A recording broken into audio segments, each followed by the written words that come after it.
Bonsoir mesdames, bonsoir messieurs. Je vous remercie infiniment de nous rejoindre ce soir pour parler donc du cycle ingénieur au sein de l'école ELISA Aerospace. Je vous propose 3 points dans cette présentation. Le premier point sera relatif à l'employabilité de nos jeunes en sortant donc de ce cycle ingénieur. Nous verrons en particulier les entreprises qui recrutent nos élèves en sortie d'école, mais aussi les régions dans lesquelles ces élèves vont commencer à travailler. Puis aussi, nous verrons le type de métier qu'ils peuvent réaliser en sortie d'école, car le métier d'ingénieur est un métier qui est très divers en termes d'activités que l'on peut mener grâce à ce diplôme. Dans un second temps, je m'intéresserai plus spécifiquement à la présentation du cycle ingénieur.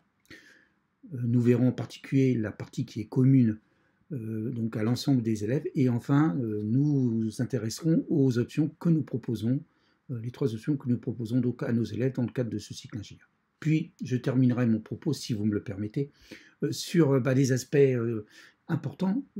C'est comment intégrer ce cycle ingénieur ELISA, puisque si vous êtes ce soir à l'écoute de cette présentation, c'est que vous avez fait le choix de ne pas faire une préparation intégrée au sein de notre école ou dans une autre école d'ingénieurs et que vous avez décidé donc d'embrasser une formation donc à travers les classes préparatoires aux grandes écoles, donc dans les lycées de métropole et outre-mer, voire à l'étranger, ou encore suivre une filière plus universitaire à travers donc une licence de mathématiques, de sciences physiques, des diplômes universitaires technologiques comme les mesures physiques, ou encore un parcours type BTS, licence professionnelle, puis une prépa ATS. Et donc nous terminerons donc sur ces aspects, donc à partir de ces formations, comment vous pouvez intégrer ce cycle ingénieur.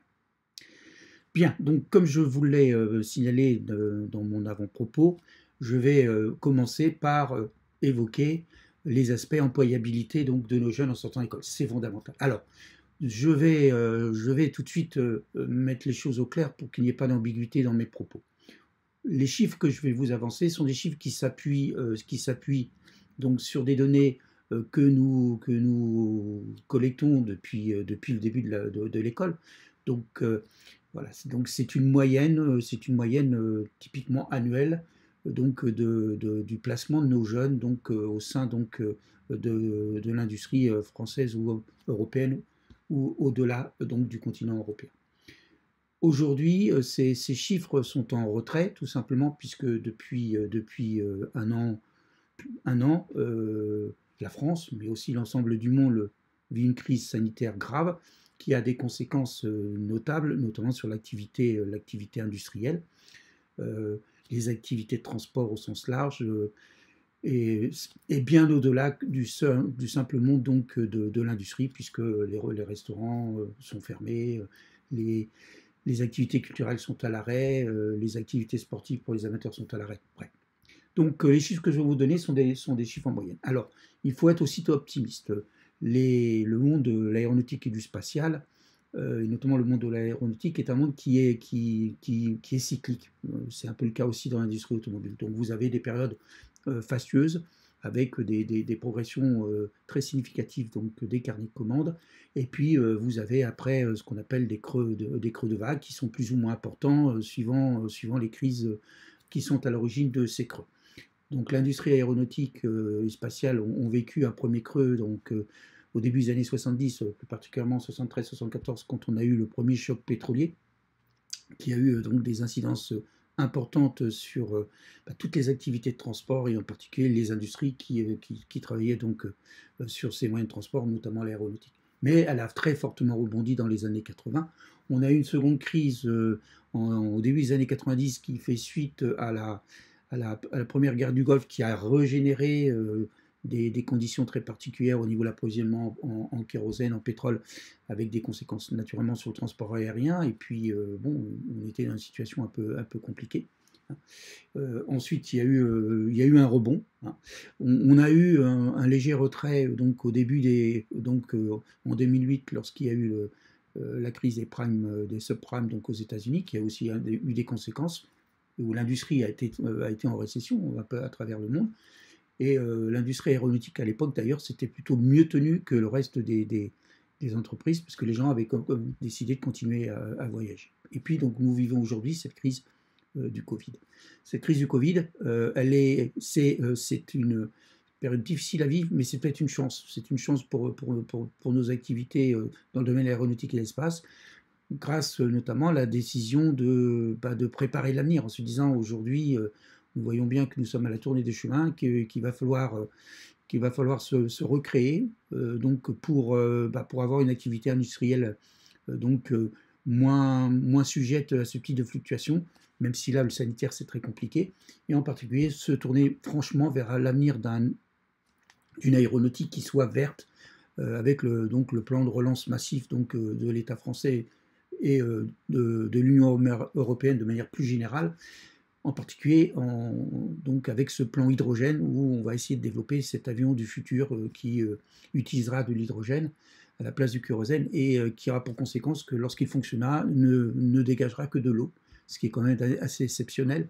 Voilà, donc cette crise est peut-être bénéfique pour notre industrie, qu'elle soit aéronautique, sachant que le spatial aujourd'hui est très peu perturbé par la crise sanitaire, car les activités spatiales ont continué, donc sans réduction significative donc des activités, sauf celle de développement de nouveaux engins comme la fusée Ariane 6 et les installations au sol en Guyane, qui ont naturellement ont été impactés par les phases de confinement où les gens n'ont pas pu aller travailler dans de bonnes conditions. Voilà. Mais globalement, donc, le spatial se porte bien, continue à progresser significativement, et l'aéronautique, très clairement, est en train de manger son pain noir pendant quelques mois, mais le rebond est inévitable, car quand vous commencez à écouter un peu les médias, vous vous rendez compte que les gens, la seule chose qu'ils attendent, c'est pouvoir revoyager.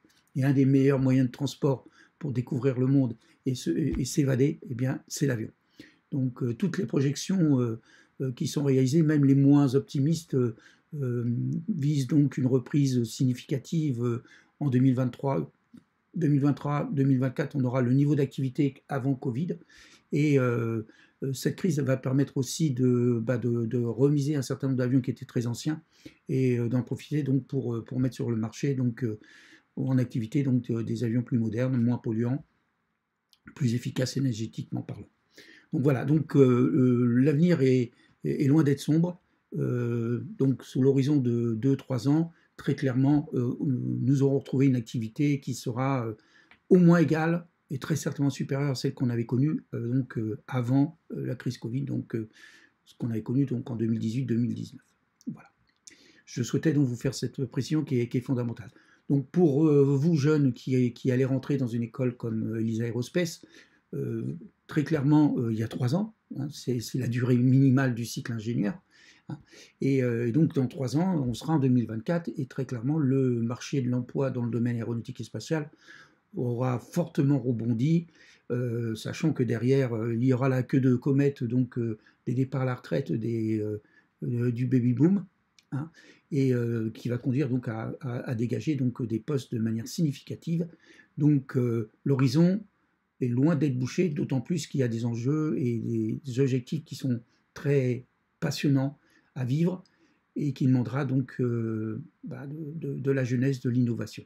Donc soyez rassurés, vous ne vous engagez pas donc dans une formation qui va vous conduire à pointer au Pôle emploi. Loin s'en faut, je peux vous l'assurer, et même en ce moment, malgré la crise, eh bien, nos jeunes arrivent à se positionner globalement bien par rapport à pas mal d'autres secteurs d'activité.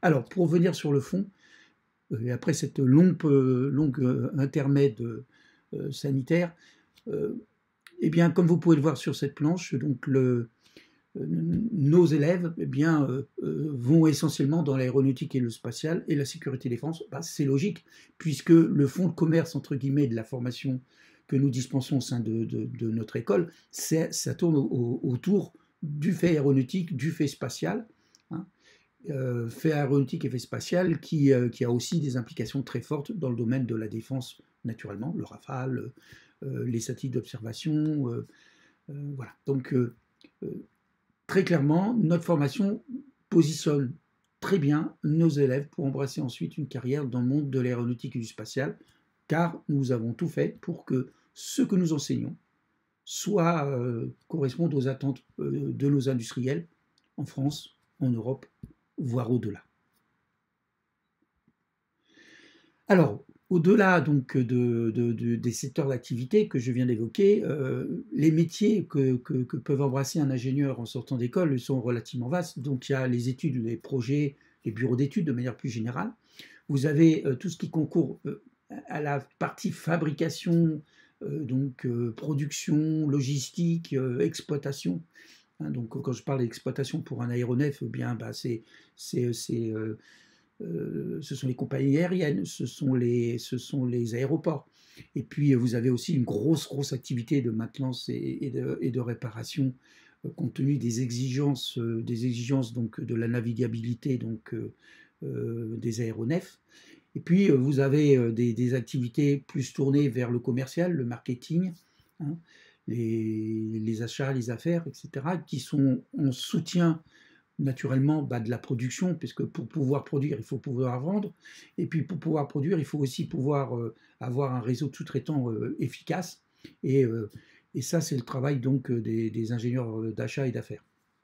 Et puis vous avez, en sortant d'une formation d'ingénieur, vous avez le grade de master, donc vous avez la possibilité de poursuivre vos études dans le cadre d'un doctorat, donc dans le domaine qui vous intéresse, qui soit de l'ingénierie ou qui nécessite une certaine dose d'ingénierie. Et c'est le cas, nous, aujourd'hui, avec un certain nombre d'élèves en sortant d'école qui embrassent une nouvelle formation doctorale, en particulier dans le monde de l'astrophysique, qui est assez friande donc, de notre formation d'ingénieur, car il y a la dimension science physique pure, mais il y a aussi besoin, pour faire de la physique, de l'astrophysique, il y a besoin d'instruments. Et ces instruments, ils s'appuient sur de l'ingénierie. D'où l'intérêt, donc, d'avoir un certain nombre d'ingénieurs docteurs qui sont formés donc, dans ces grands laboratoires. Ensuite, concernant l'employabilité proprement dit, donc, ce qui est intéressant, c'est de voir tout d'abord la planche la partie gauche de la planche. En 2018, la promotion 2018, donc qui a été donc diplômée fin 2018-2019, eh bien 92% de nos élèves avaient trouvé un emploi avant d'avoir obtenu proprement dit la remise du diplôme qui a eu lieu au mois de février. Donc voilà, l'employabilité, elle est évidente. Alors, très clairement, l'année 2019 a été plus complexe, déjà parce que la fin de l'année 2019 et le début de l'année 2020 a été pas mal perturbé par la crise des Gilets jaunes, par les grèves à répétition et les mouvements sociaux associés donc, à la réforme donc, des retraites. Donc, et puis ensuite, on a basculé dès 2020, donc au moment où ces élèves étaient diplômés, sur la crise sanitaire. Donc, il y a un certain nombre de nos élèves qui ont été embauchés avant qu'ils aient encore leur diplôme, c'est-à-dire que c'était dans la foulée de leur stage de fin d'études. Donc on a une proportion significative donc, qui a été aussi employée, mais pas dans le même niveau que celui qu'on a pu connaître promo 2018.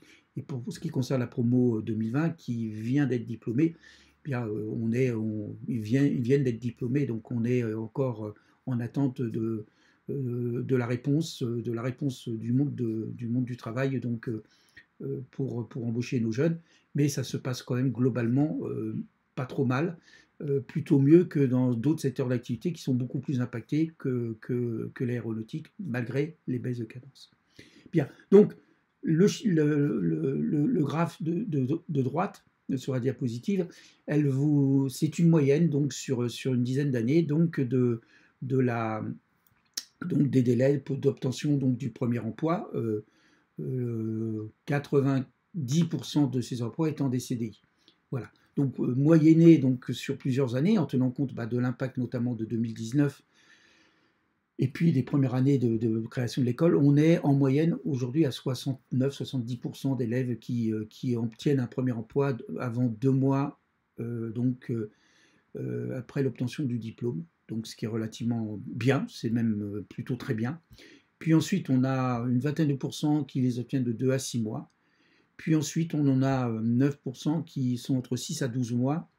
et 2% supérieurs à 12 mois. Alors les 6 à 12 mois et supérieurs à 12 mois, c'est parfois des choix personnels donc des élèves sortants qui, après 5 années d'études, décident un peu de souffler, de se faire une sorte d'année sabbatique, de prendre leur temps, voilà, pour se ressourcer, pour repartir donc plein d'enthousiasme donc dans leur premier emploi, parce que bon, lorsqu'on quitte l'école pendant 5 ans, on a travaillé quand même durement, que les vacances elles étaient très courtes, euh, et rembrayer tout de suite sur un emploi à temps plein où bah, les droits à vacances n'existent pas puisque c'était le premier emploi. Voilà. Donc il y a un certain nombre d'élèves qui souhaitent bah, prendre un peu de temps avant de se plonger avec enthousiasme donc, dans leur premier emploi. Ensuite, les entreprises dans lesquelles nos élèves vont évoluer, ben, c'est très très varié. On a 37% qui sont dans de très grandes entreprises, donc les Airbus, donc Airbus hélicoptère, Airbus partie aéronautique, Airbus Defence and Space, l'ensemble donc du groupe Safran, Thales, Dassault, enfin voilà. Donc et on a ensuite tout ce qu'on appelle les ETI, qui sont donc en général les sous-traitants de premier ordre de ces grandes entreprises, hein, qui comme Daher Socata, donc, ou des filiales donc, de ces grandes entreprises comme Stelia Aerospace. Bien.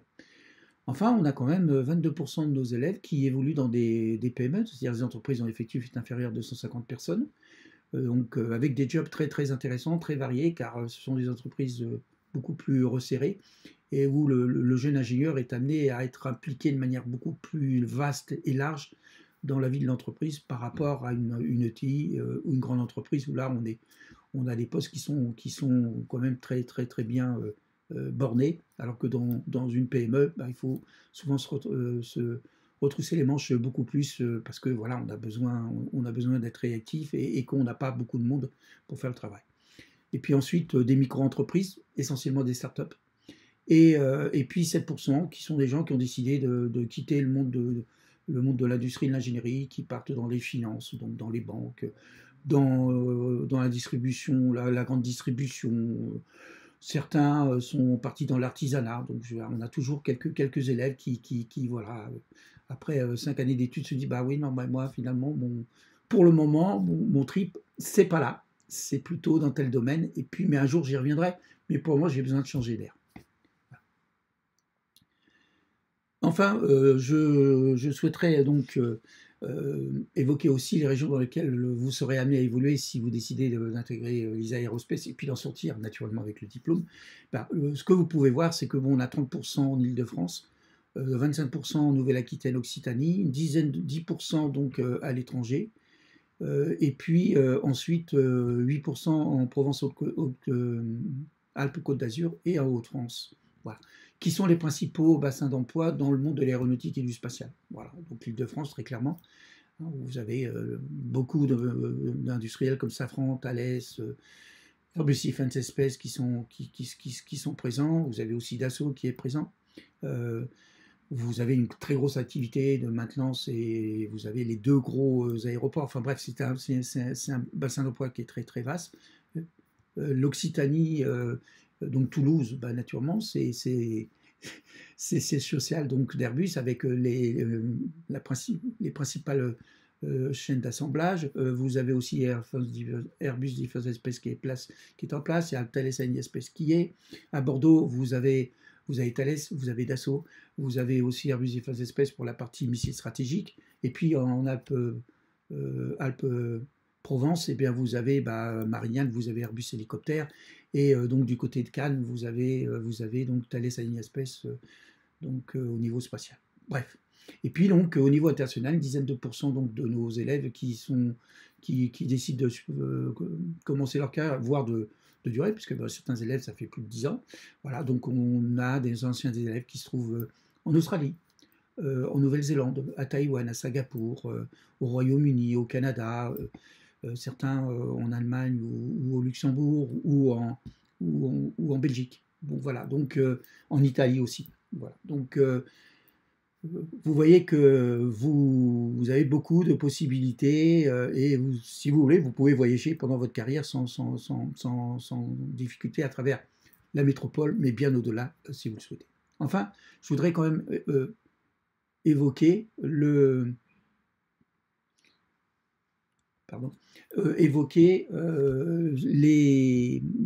20% d'élèves qui décident à la fin de leurs études au sein d'ELISA Aerospace, donc de poursuivre leurs études.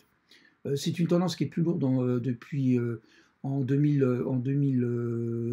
pour la promotion, donc qui vient d'être diplômée, tout simplement parce qu'on est dans un contexte où effectivement le marché du travail est pas exceptionnellement bon, et ils se disent bah, on va attendre un an que la situation se consolide, et on va en profiter pour parfaire notre formation, la consolider dans les domaines qui nous intéressent, ou voire d'élargir les domaines de compétences. Donc là, quand je vous donne le chiffre de 20%, c'est un chiffre qui est lissé aussi sur plusieurs années. Cette année, on a un nombre plus significatif donc, sur la promotion 2020. Donc on a 27% de ces 20% donc, qui continuent donc, dans des doctorats. Je dis essentiellement des doctorats qui sont tournés dans le monde de l'astrophysique. C'est assez surprenant, mais on a essentiellement des doctorants dans ce domaine-là. Ensuite, on a 18% qui continuent un master de recherche. Donc là, ce sont des jeunes qui veulent faire un doctorat par la suite, mais dans des domaines d'activité qui sont peu liés à l'ingénierie aéronautique et spatiale, et qui ont besoin donc d'avoir un an de master 2 supplémentaire, master de recherche, pour pouvoir se remettre à niveau avant donc d'embrayer sur un doctorat. Puis ensuite, on a 45% qui vont faire une formation donc d'un an, 6 mois en école et 6 mois de stage, donc dans les masters spécialisés, donc dans les grandes écoles d'ingénieurs comme l'ISA et Supaéro, donc à l'ENAC, à Subtélécom, à Centrale Supélec, voilà, donc toutes les écoles qui proposent donc des masters spécialisés. Et nos élèves sont en général, voilà, donc qui candidatent sont appréciés par leur niveau, et par leur niveau donc en termes de compétences et de connaissances, et puis aussi d'implication, parce que, comme vous le verrez par la suite, l'implication et l'enthousiasme, c'est quelque chose qu'on essaie de cultiver au sein de l'école. Et puis 10% qui continuent plutôt dans une formation type MBA ou des formations qui sont plus tournées vers donc l'ingénierie d'affaires, le management.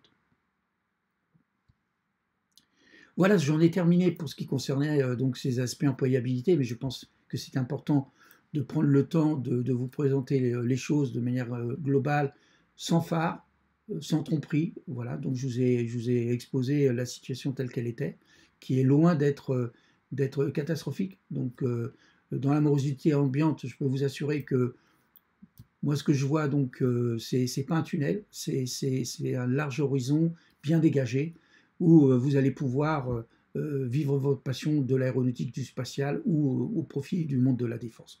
Donc voilà, l'avenir, il est radieux.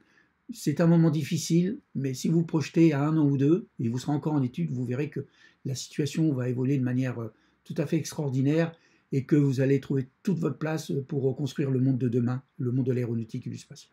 Je vous propose maintenant de voir comment vous allez pouvoir construire ce monde de l'aéronautique et de l'espace de demain. Et là, on va vous aider à contribuer à vous doter des compétences et des connaissances qui vous permettront d'être des acteurs, j'espère, majeurs dans le futur de l'aéronautique et du spatial. Et donc, on va parler du cycle ingénieur. Alors, ce cycle ingénieur, donc, ça représente au total, sur 3 ans, donc 1910 heures de face-à-face pédagogique. Alors vous, sur la planche que je vous montre, vous ne voyez que 1460. Je veux dire, voilà, le directeur des études ne sait pas compter. Non, je veux dire que là, c'est la partie tronc commun, c'est-à-dire l'ensemble des enseignements communs à l'ensemble des élèves du cycle ingénieur. Et il y a 450 heures qui sont dédiées à une option, sur lesquelles je vais revenir longuement, et qui va vous permettre donc véritablement de consolider, d'approfondir des connaissances dans les domaines de prédilection qui vous ont fait venir à l'école. Hein, donc l'aéronautique, le spatial, ou encore les systèmes complexes connectés. Bien. Donc 1460 heures, c'est quand même très conséquent en tronc commun. Donc c'est conséquent parce qu'on veut faire de vous des ingénieurs pluridisciplinaires avec un point fort qui est votre option. Mais vous êtes capable d'embrasser, même si vous faites une option espace, vous pouvez travailler dans l'aéronautique. Parce que dans la formation tronc commun, vous avez une formation de base aéronautique qui est significative et suffisante pour pouvoir œuvrer au bon niveau dans l'industrie aéronautique. Voilà. Donc, et l'approfondissement que vous avez dans l'option aéronautique ne fait que renforcer votre éligibilité. Mais ceux qui font du spatial ou du système interconnecté, comme on verra, n'ont aucun souci aussi pour évoluer dans ces domaines. C'est un choix très fort que nous avons fait, ce qui permet aussi d'avoir une vraie promotion bien soudée avec pas mal d'activités pédagogiques en commun. Donc là, cette répartition donc en pourcentage, vous avez 17% donc qui relève de l'aéronautique et de l'espace pur. Donc là, essentiellement l'aéronautique, donc c'est tout ce qui concerne la mécanique des fluides, donc la partie théorique sur laquelle après on va s'appuyer pour s'intéresser à la mécanique des fluides appliquée à l'avion, c'est l'aérodynamique. Vous allez aussi traiter de toutes les activités d'analyse de fiabilité, de sécurité, de disponibilité à travers donc ce qu'on appelle la sûreté de fonctionnement, qui est un outil majeur pour maintenir à un haut niveau la sécurité donc, des aéronefs. Vous allez avoir aussi donc, des aspects donc, qui sont associés à l'ingénierie des missiles, à la certification aéronautique. Vous avez 11% sur la mécanique et structure. Bah oui, un avion, une fusée, un satellite, un hélicoptère, il y a beaucoup de structures. Et donc, il faut naturellement que vous soyez formé au bon niveau pour faire des calculs, donc des calculs pointus sur la résistance des matériaux, la résistance d'une structure d'aéronef avec l'utilisation d'outils comme la méthode des éléments finis, ou encore vous intéresser aux matériaux composites qui sont aujourd'hui des matériaux les plus concernés, qu'on l'utilise de plus en plus donc au sein de l'aéronautique et dans le domaine du spatial. Vous avez 36% de systèmes embarqués, on va dire, bon, c'est tout ce qui est électronique, informatique appliquée et automatique. Il faut savoir que ces systèmes embarqués au sein donc, des systèmes aéronautiques et spatiaux ou de défense, eh bien, vous avez plus de 60% de la valeur de l'engin qui est dans les systèmes embarqués. Donc de l'électronique, l'électronique qui est à bord de l'avion, l'électronique qui est à bord des satellites, à bord des lanceurs, à bord des hélicoptères. Voilà, c'est le cœur du système.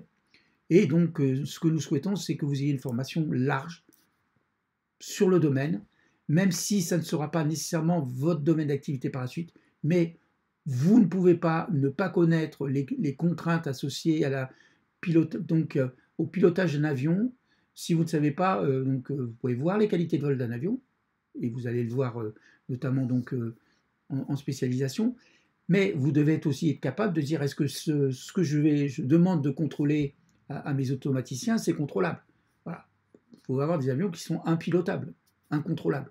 Donc, il y a besoin d'avoir une très bonne notion de ce qu'on peut faire, ce qu'on ne peut pas faire, ou des difficultés que ça peut engendrer. Donc, c'est un choix très fort au sein de l'école. C'est un choix que les autres écoles n'ont pas fait. Mais très clairement, si on regarde l'impact aujourd'hui des systèmes embarqués sur l'ensemble des moyens de transport, qu'ils soient aéronautiques, spatiaux, terrestres ou ferroviaires ou navals, vous avez une quantité donc énorme donc, de systèmes embarqués qui font tourner aujourd'hui tous ces systèmes, et il est bon que vous soyez compétent dans le domaine.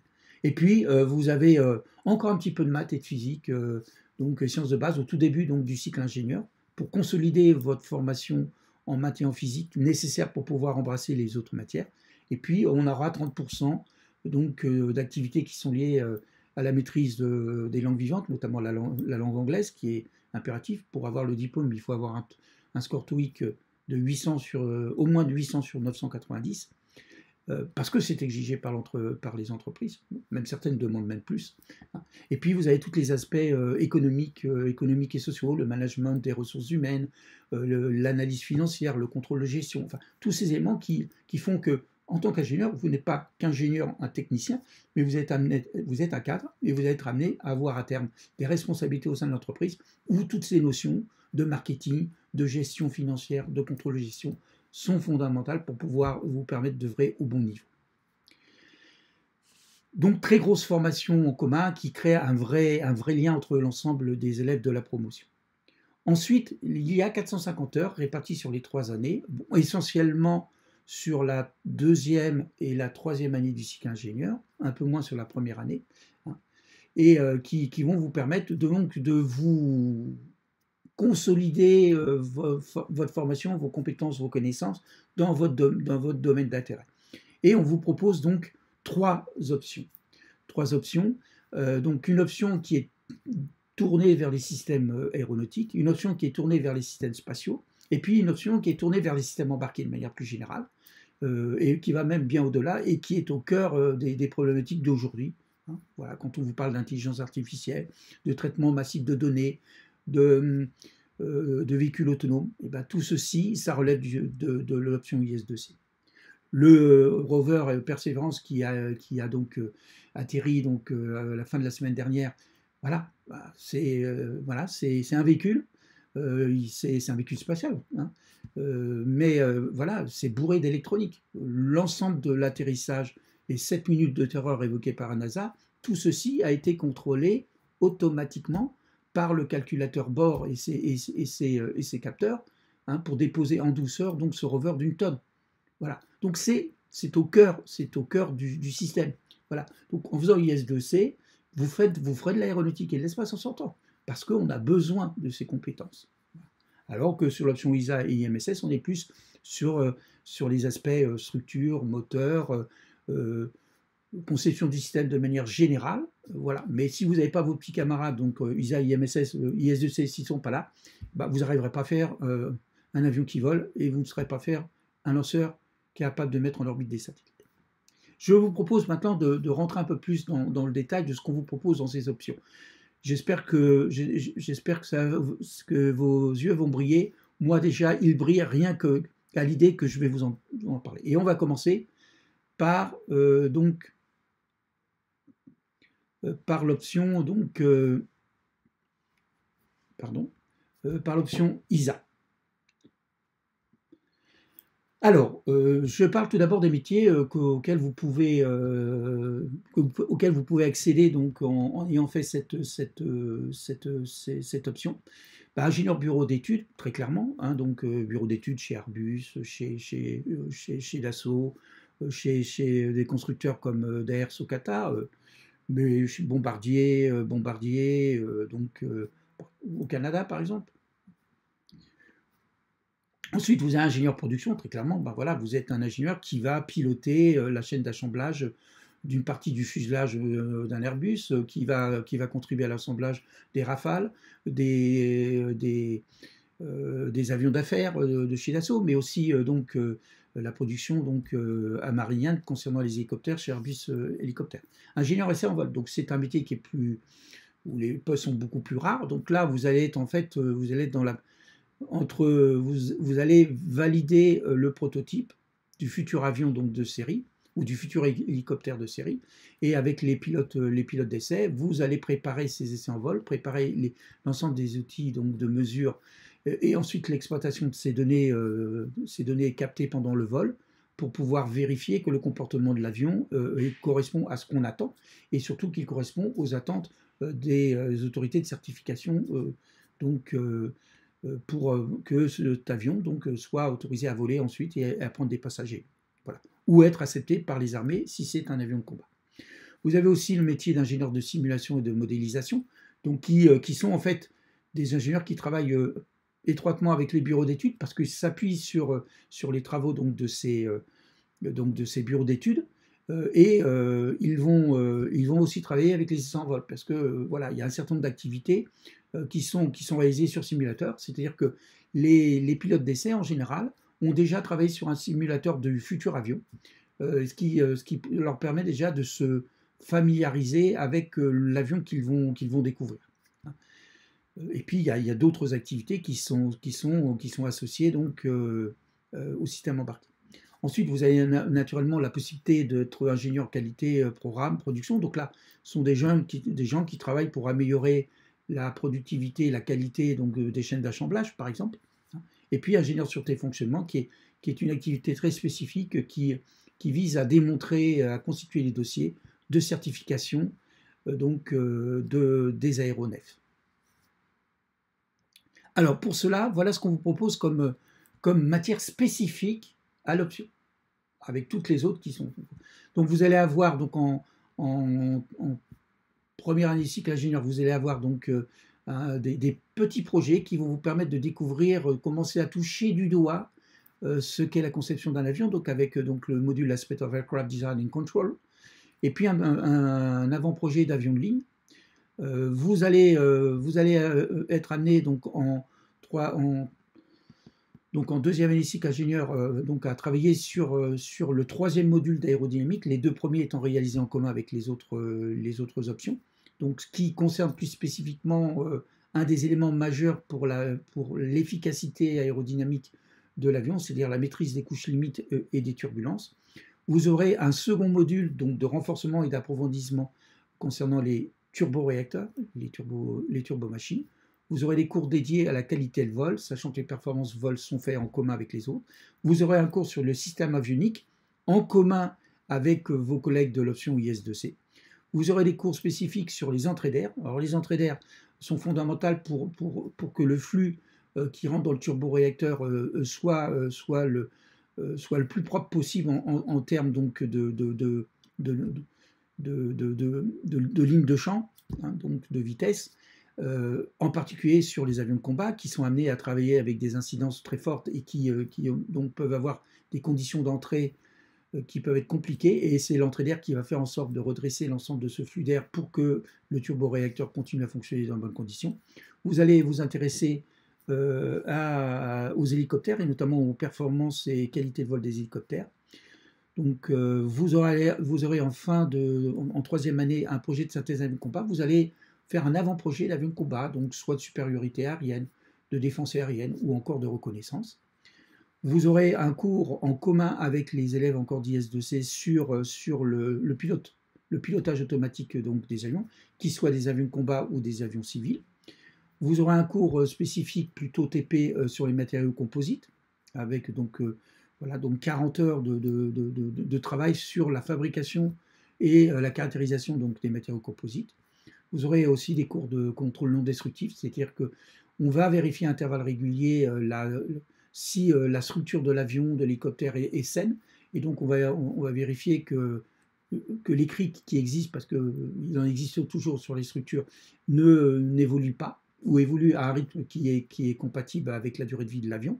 Hein. Et donc on met en œuvre un certain nombre d'outils pour vous permettre donc de faire ces contrôles sans être amené à tout désosser de l'avion, et d'éviter donc d'avoir à démonter l'avion pour changer une pièce alors que ce n'est pas nécessaire.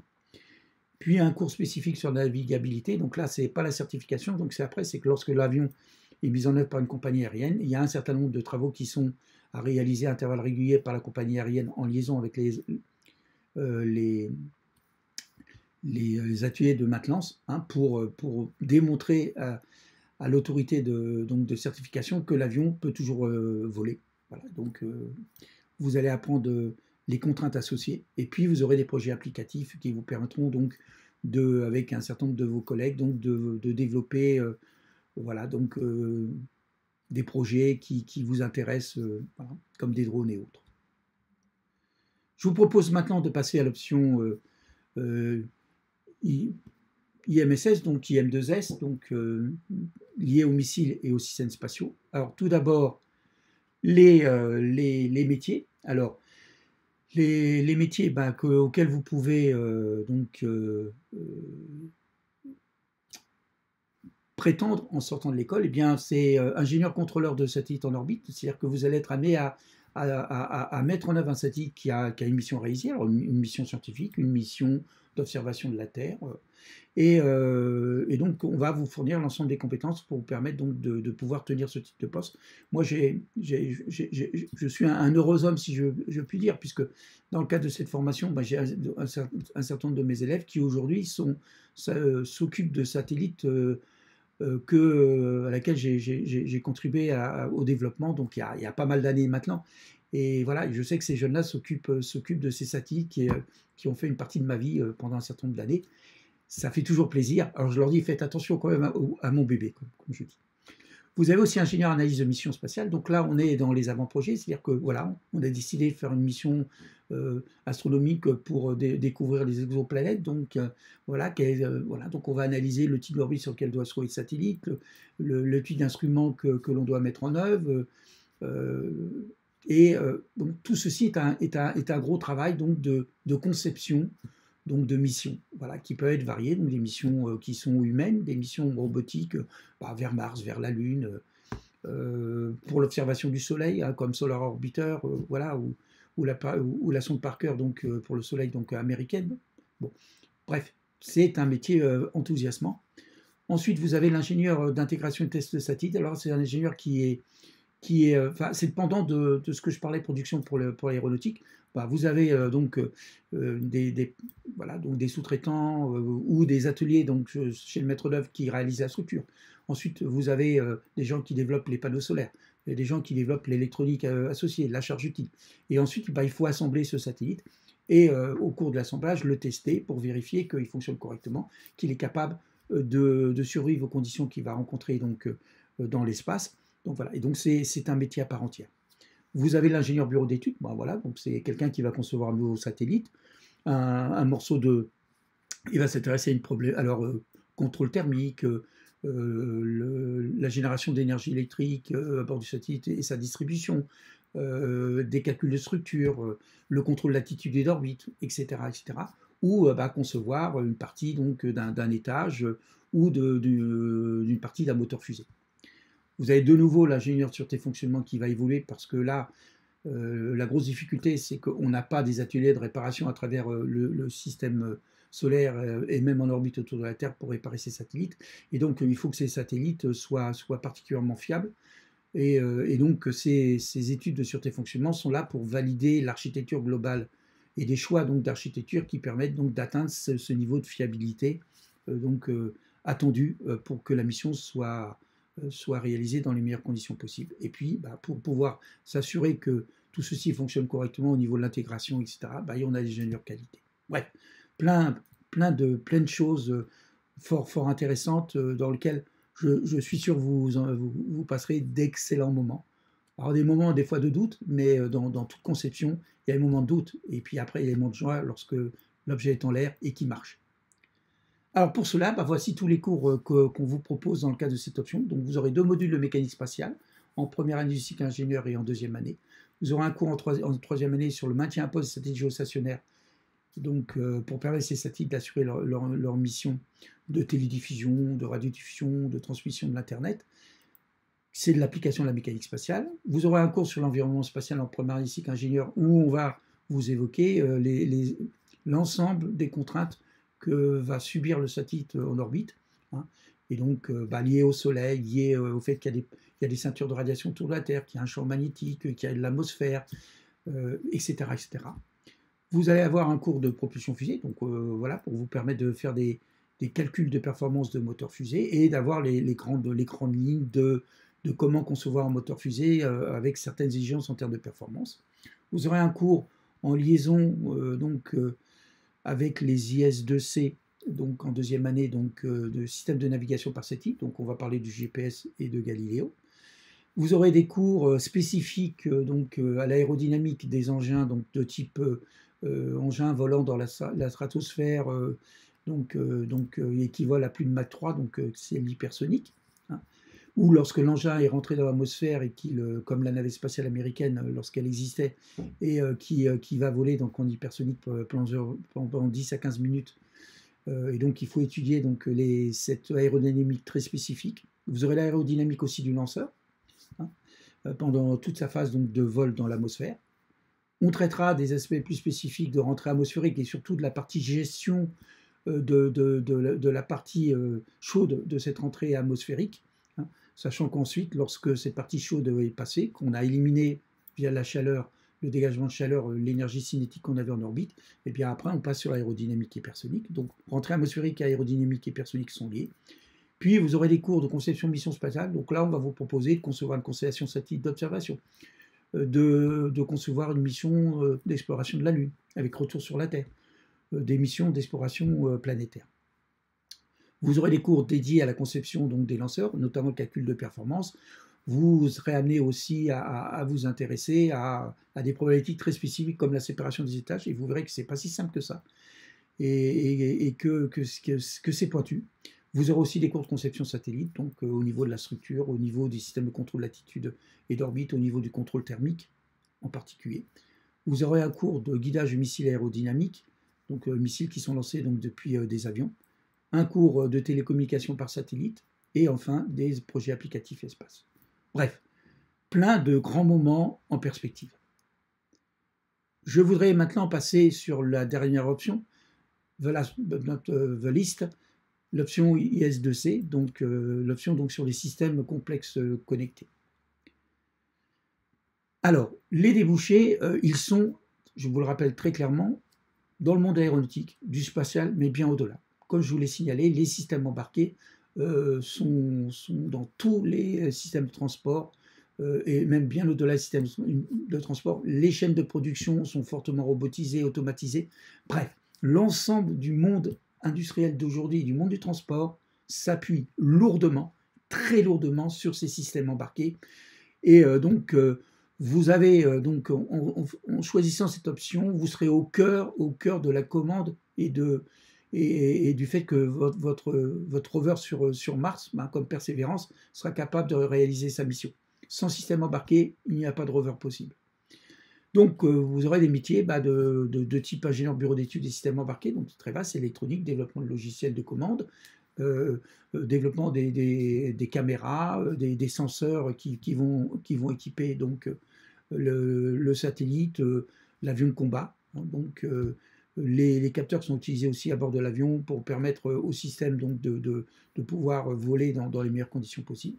Vous aurez aussi l'ingénieur valorisation des données, c'est-à-dire qu'on a aujourd'hui de plus en plus de capteurs en orbite autour de la Terre qui collectent des terabits de données, qu'elles soient images dans le domaine du visible, de l'infrarouge, mais aussi dans le domaine radioélectrique, et qui vont permettre de mieux gérer notre planète Terre, et qui concourent aussi aux prévisions météorologiques, au suivi donc, des aléas qui ne sont pas que climatiques. Et puis, vous avez l'ingénieur d'essai de validation, vous avez une grosse électronique, et donc il va falloir valider que cette électronique, ces systèmes automatiques fonctionnent correctement. Donc, très très gros travail d'essai et de validation. Je vais vous donner un exemple de l'importance avec la cabine habitée donc développée par Boeing qui s'appelle Starliner, qui a fait un premier vol il y a de cela plus d'1 an et demi, et dont le vol s'est très mal déroulé parce que le logiciel donc, qui permettait d'assurer le pilotage et la gestion de la cabine était bourré d'erreurs. Donc très clairement là, à ce moment-là, les essais et la validation de ces dizaines, de ces millions de lignes de code n'a pas été faite au bon niveau. D'où son importance. Voilà. Des ingénieurs qui développent plus spécifiquement ces logiciels qui sont...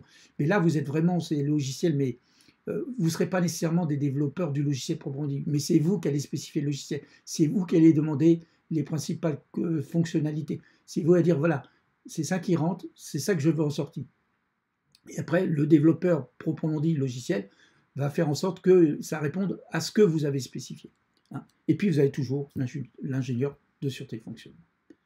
Voilà. Alors, pour ceci, vous avez tous ces cours qu'on vous propose. Donc, certains sont en commun avec les options ISA et IS2C. Donc, vous avez des cours plus dédiés vraiment au développement de systèmes donc, complexes. Et un système embarqué, c'est un système complexe s'il en est, qui met en œuvre donc, de multitudes d'interactions avec de multitudes de capteurs, de calculateurs, d'actuateurs. Et donc, il faut apprendre à concevoir ces systèmes qui, voilà, c'est des techniques spécifiques. Vous aurez donc un cours en commun suivant le choix. Donc, c'est au choix. Soit vous ferez en première ici qu'ingénieur, donc l'avion, projet avion de ligne, parce que vous êtes plus aéronautique tout en étant IS2C, ou vous êtes plutôt spatial et vous ferez l'environnement spatial avec vos collègues d'IM2S. Vous aurez de l'électronique de commande, vous aurez l'asservissement temps réel des systèmes complexes. Le meilleur exemple de l'asservissement temps réel des systèmes complexes, c'est l'atterrissage. C'est l'atterrissage donc du rover Persévérance. Vous allez avoir aussi un cours sur le laser, parce qu'aujourd'hui, on met en œuvre le laser donc, sur des systèmes d'armes, avions. On l'utilise aussi donc, dans l'observation de la Terre avec ce qu'on appelle des lidars, et on l'utilise aussi dans les télécommunications spatiales. Donc il est important de traiter. Et puis on évoquera aussi dans cette introduction au laser, on s'intéressera aussi au laser donc, de puissance, comme le laser mégajoule qui se trouve en région Aquitaine et qui permet de simuler les conditions que l'on a au cœur d'une bombe H. Vous aurez aussi un cours soit sur la navigation par satellite, si vous êtes plutôt espace, donc ça c'est en deuxième année cycle ingénieur, ou si vous êtes plutôt aéro, les systèmes avioniques, donc tout ce qu'il y a à bord que vous avez dans un cockpit, et même bien au-delà. Ensuite, vous aurez des cours dédiés donc, aux systèmes collaboratifs aérospatiaux. Très clairement, c'est le projet SCAF que que la France, avec l'Allemagne et l'Italie, sont en train de développer, et puis aussi l'Espagne, je crois. Donc voilà, où un avion de combat va être dans un système avec des drones de combat, des drones de reconnaissance, et tout ceci pourra être géré par cet avion de combat. Et ça nécessite naturellement d'apprendre des choses qui sont plutôt radicalement nouvelles. Hein, donc c'est le futur, ça, très clairement. Pour cela, vous avez besoin de capteurs. Donc on va traiter du radar, de tout ce qui est capteur infrarouge, de laser, les technologies robotiques proprement dites, le pilote automatique avion, si vous êtes plutôt IS-2C mais avec une petite visée aéro, ou le guidage missile aérodynamique si vous êtes plutôt missile espace. Vous aurez le traitement de l'embarquabilité des algorithmes, parce que c'est pas tout faire un logiciel, mais si votre logiciel il fait 10 milliards de lignes de code et que vous avez une mémoire vive qui fait que 6 gigaoctets, ça va pas passer. Voilà. Donc, on va vous introduire aussi aux intelligences artificielles qui vont venir quand même une référence dans le monde des systèmes embarqués. Les aspects de sécurité, donc la cybersécurité, je pense que les derniers événements, ou qui ne sont pas liés à l'aéronautique, mais qui sont liés par exemple aux hôpitaux du sud-ouest, enfin de l'ouest de la France, qui ont été attaqués, voilà, on voit bien les conséquences. Donc imaginez ce que ça peut être si quelqu'un arrive à prendre la main sur le système de contrôle de la gestion du contrôle aérien donc au-dessus de l'Europe, ou encore prendre le contrôle d'un avion. Et puis enfin, vous introduire au traitement massif de données, notamment les données de télédétection. Bref, aussi plein de choses formidables à découvrir ensemble et que ensuite vous mettrez en œuvre par la suite. Je vous propose maintenant de terminer par la problématique de comment intégrer le cycle ingénieur. Donc deux filières. Une filière donc banque concours, je dirais, donc banque E3A Polytech, ou la banque PT, donc pour les élèves de CPGE. Et pour ceux d'entre vous qui avaient décidé de faire une formation de type licence physique, maths, entre autres, ou un diplôme universitaire technologie, ou un parcours encore un peu plus je dirais, exceptionnel, c'est-à-dire, voilà, on commence par un BTS, et puis on fait une licence pro, et puis on décide j'ai envie de devenir ingénieur, et je fais une prépa ATS.